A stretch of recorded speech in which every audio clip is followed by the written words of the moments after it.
Let's talk about something super important today: being prepared for anything. In this video, we're tackling something that might feel a bit old school but is super relevant: why you should be using good old cash for some key purchases. Think about it. No transaction fees, no waiting for checks to clear, and you can use it anywhere, anytime. Plus, it just feels good to slap down some cash and know you've got zero buyer's remorse. In a world where almost every transaction can be tracked and traced, paying with cash keeps things under the radar. What happens if there's a glitch in the digital banking system, or if online networks go down? Having key items purchased with cash can be a real lifesaver in such situations. It's also about being smart and prepared. First up on our list are seeds, the foundation of any self-sustaining garden. Imagine this: the grocery store shelves are bare, supply chains are disrupted, and you're relying on whatever you can grow yourself. Having a variety of seeds on hand means you can literally grow your own food source. You want to make sure you're getting high-quality, non-GMO seeds that are suitable for your climate and soil type. Do your research, find a reputable supplier, and stock up on a diverse range of seeds. Think tomatoes, beans, squash, herbs, the works. And the best part about buying seeds with cash? No record of your purchase, which can be especially important in situations where resources are scarce. Trust me, when it comes to long-term preparedness, seeds are an absolute must-have. So you've got your seeds, but you're going to need the right tools to get those babies in the ground and thriving. We're talking shovels, rakes, trowels, gloves, the whole 9 yards. Start with the basics and gradually build up your collection. Look for durable, well-made tools that will last you for years to come. Consider buying used tools from garage sales or thrift stores. Having a set of reliable gardening tools means you're equipped to handle any gardening task that comes your way, from planting to weeding to harvesting. Plus, gardening is a great way to get some exercise, fresh air, and connect with nature. Okay, let's talk about something super crucial in any emergency situation: navigation. We've become so reliant on our smartphones and GPS devices that we often forget how to navigate the old-fashioned way, with maps and a compass. But what happens when those digital systems fail? What if there's a power outage or a cyber attack that knocks out our technological infrastructure? That's where having a good old-fashioned map and compass can be a lifesaver. A map and compass don't rely on batteries or internet connectivity. They're completely self-sufficient and can guide you to safety, even in the most challenging conditions. Learning how to use a map and compass is a valuable skill that can come in handy in all sorts of situations, not just emergencies. Chapter 4: Basic Tools and Hardware, your DIY arsenal. Let's be real, stuff breaks, and when it does, you need to be prepared to fix it yourself, especially in a grid-down scenario. That's why having a basic set of tools and hardware is essential. We're talking screwdrivers, hammers, nails, screws, duct tape, the essentials for handling minor repairs around the house. Start with a basic set and gradually add to it as needed.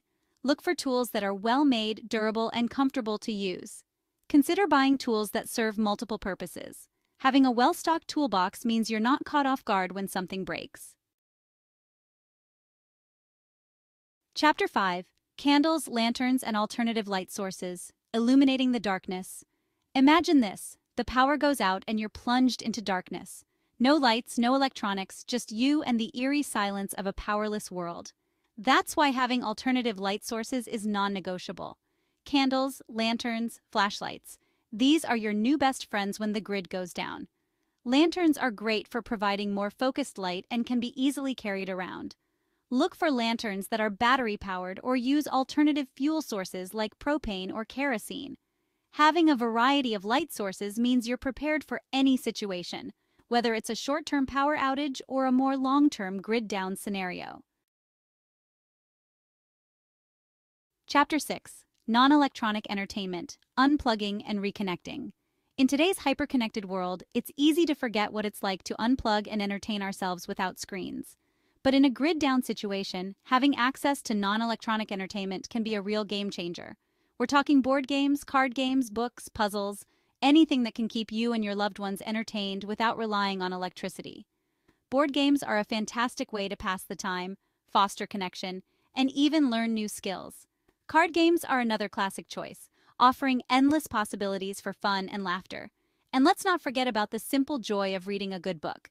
Having a variety of non-electronic entertainment options means you're prepared to keep boredom at bay, even when the power's out. Chapter 7. Hard Copies, the Power of Tangible Information. In the digital age, we've become accustomed to storing everything on our devices. But what happens when those devices fail, or we lose access to the internet? That's where having hard copies of important documents and information becomes crucial. Think about it. In a grid-down situation, you won't be able to access your online bank accounts, medical records, or important contacts. Having hard copies of books, maps, and other valuable information can be incredibly helpful in a survival situation. Print out important documents, make photocopies, and consider investing in a fireproof and waterproof safe to store them in. You can also purchase physical copies of books, maps, and other resources that you might need in an emergency. Let's talk about the big one, cash. In a crisis, cash is king. When the power goes out, ATMs go down, and credit card machines stop working, cash will be the only form of currency that's accepted everywhere. Think about it. In an emergency, you might need to buy essential supplies, pay for transportation, or even bribe your way out of a sticky situation.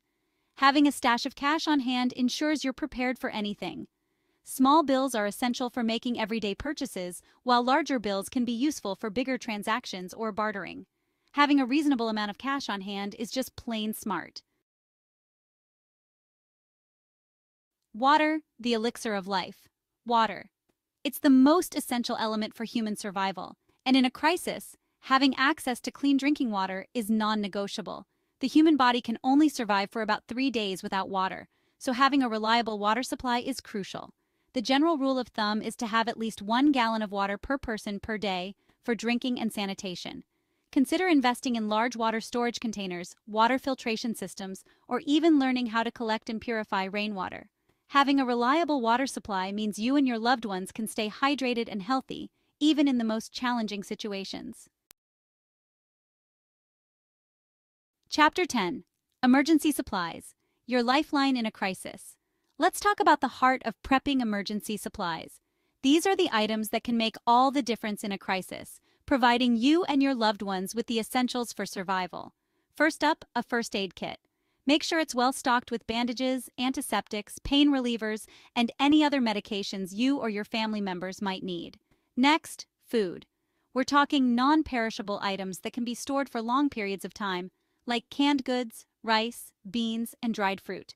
Other essential items include a hand crank weather radio, a multi-purpose tool, a fire starter, and a whistle. These items can help you stay informed, make repairs, start a fire for warmth or cooking, and signal for help if needed. Chapter 11.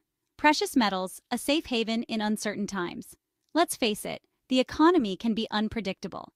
That's why it's always a good idea to have a hedge against inflation and economic instability. And that's where precious metals come in. Gold and silver have been used as a store of value for centuries, and for good reason. They're tangible assets that can't be printed or inflated away like fiat currency. When it comes to buying precious metals, it's best to use cash. It keeps your transactions private and untraceable. So, if you're looking for a way to diversify your portfolio and protect your wealth, consider adding some precious metals to the mix. Outrow, stay prepared, stay safe. So there you have it, folks. These are the top 11 items you should consider buying with cash right now. We're talking about being prepared, being resourceful, and taking control of our own well-being. Remember, being prepared and staying smart with your purchases can make a huge difference in times of uncertainty.